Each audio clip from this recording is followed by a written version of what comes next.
Muruntov koni namoyish etadi. Davriy uzluksiz texnologiyalar konchilik sanoatida qazib olish, maydalash va tashish jarayonlarini yagona uzluksiz tizimga birlashtiruvchi zamonaviy yo'nalishdir. Ushbu tizimning samaradorligi har bir uchastka rahbarining bilimi, tajribasi va mas'uliyatiga tayanadi. Rahmonov Farhod Safar o'g'li Navoiy davlat konchilik institutini tamomlab, 2012-yilda Muruntov konining davriy uzluksiz texnologiyalar konchilik sexida kon transport uchastkasida maydalovchi sifatida ish boshladi.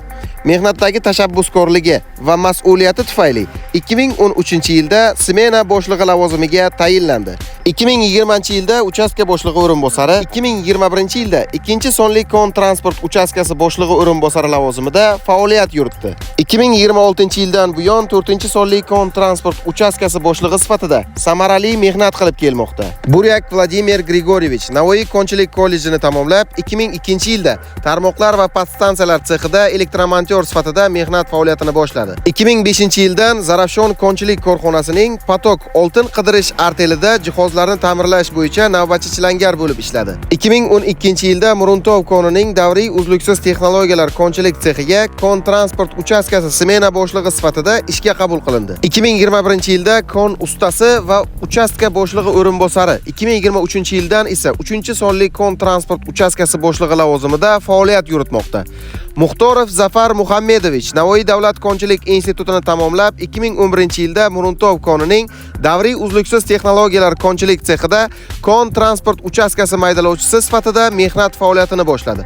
2022-yilda 3-sonli kon transport uchastkasida maydalovchi bo'lib ishladi. 2023-yildan buyon davriy uzluksiz texnologiyalar konchilik sexining 2-sonli kon transport uchastkasi boshlig'i lavozimida samarali faoliyat olib bormoqda. O'zining ko'p yillik halol mehnati, fidoyiligi va yuksak mas'uliyati bilan jamoa orasida munosib obro'-e'tibor qozongan ushbu rahbarlar bugungi kunda ham o'z faoliyatini muvaffaqiyatli davom ettirib kelmoqdalar.